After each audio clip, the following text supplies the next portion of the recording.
Heureux de vous retrouver pour continuer avec nos thématiques. Nous sommes l'Église du Dieu vivant, qui est pour nous une confession de notre identité en Jésus-Christ, une volonté manifeste de vivre en condition ce que nous sommes en position en lui.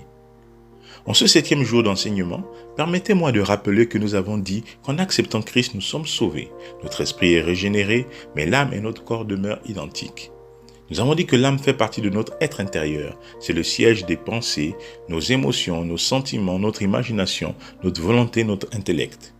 Tout le système de l'âme est construit donc sur la base des informations qui viennent à elle et des croyances qu'elle se bâtit en fonction de ses perceptions.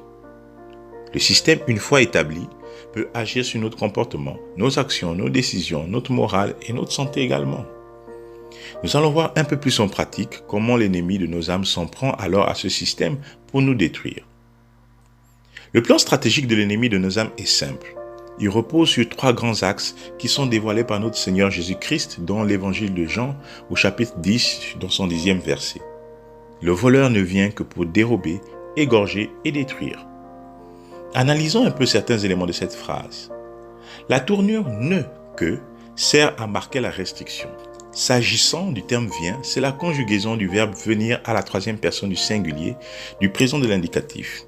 Il faut souligner que le présent de l'indicatif est utilisé pour exprimer un état, une action habituelle.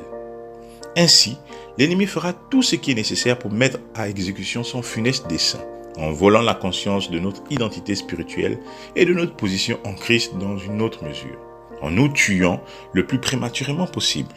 Et enfin, en s'assurant de tout détruire de sorte qu'on ne puisse plus rien en tirer, qu'on ne laisse aucun héritage à la postérité. Pour ce faire, il va s'attaquer à nos croyances, à notre foi, nous l'avons dit.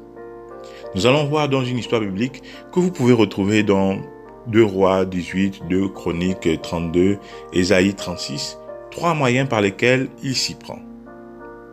Alors, il est dit en fait que le roi d'Assyrie envoya vers le roi Ézéchias 3 officiels de haut rang de la cour de Babylone, des hommes de guerre avec une armée surpuissante pour impressionner le peuple d'Israël, qui à la vue de la multitude se trouverait sans doute apeuré. Relevons ici que la peur est une émotion qui accompagne la prise de conscience d'un danger, d'une menace. Pour briser un peu plus le moral du peuple entier, Rabshakeh, chef de la délégation, vocifère des insultes et des menaces en langue judaïque. 2 Chroniques 32 nous précise, afin de jeter l'effroi et l'épouvante parmi le peuple de Jérusalem. Nous voyons donc qu'il veut susciter la peur en vue de détourner la foi du peuple en l'Éternel. En Ésaïe 36, à partir du verset 4, il est dit, Rabshakeh leur dit, dites à Ézéchias, ainsi parle le grand roi, le roi d'Assyrie, quelle est cette confiance sur laquelle tu t'appuies? Je te le dis, ce ne sont que des paroles en l'air. Il faut pour la guerre de la prudence et de la force. En qui donc as-tu placé ta confiance pour t'être revolté contre moi? Voici tu l'as placé dans l'Égypte. Tu as pris pour soutien ce roseau cassé, qui pénètre et perce la main de quiconque s'appuie dessus. Tel est Pharaon, roi d'Égypte, pour tous ceux qui se confient en lui. Peut-être me diras-tu, c'est en l'Éternel notre Dieu que nous nous confions. Mais n'est-ce pas lui dont Ézéchias a fait disparaître les hauts lieux et les autels, en disant à Juda et à Jérusalem, vous vous prosternerez devant cet autel?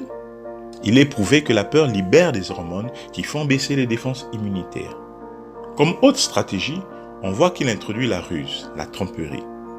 À partir du verset 10, il est dit, « D'ailleurs, est-ce sans la volonté de l'Éternel que je suis monté contre ce pays pour le détruire?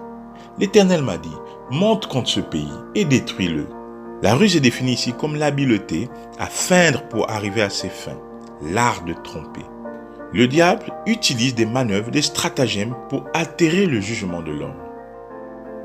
Le 3e moyen, c'est la séduction.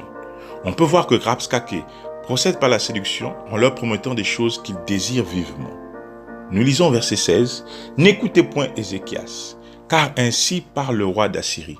Faites la paix avec moi, rendez-vous à moi, et chacun de vous mangera de sa vigne et de son figuier, et chacun boira de l'eau de sa citerne, jusqu'à ce que je vienne et que je vous emmène dans un pays comme le vôtre, dans un pays de blé et de vin, un pays de pain et de vigne, qu'Ézéchias ne vous séduise point, en disant « L'Éternel nous délivrera ». Les dieux des nations ont-ils délivré chacun son pays de la main du roi d'Assyrie?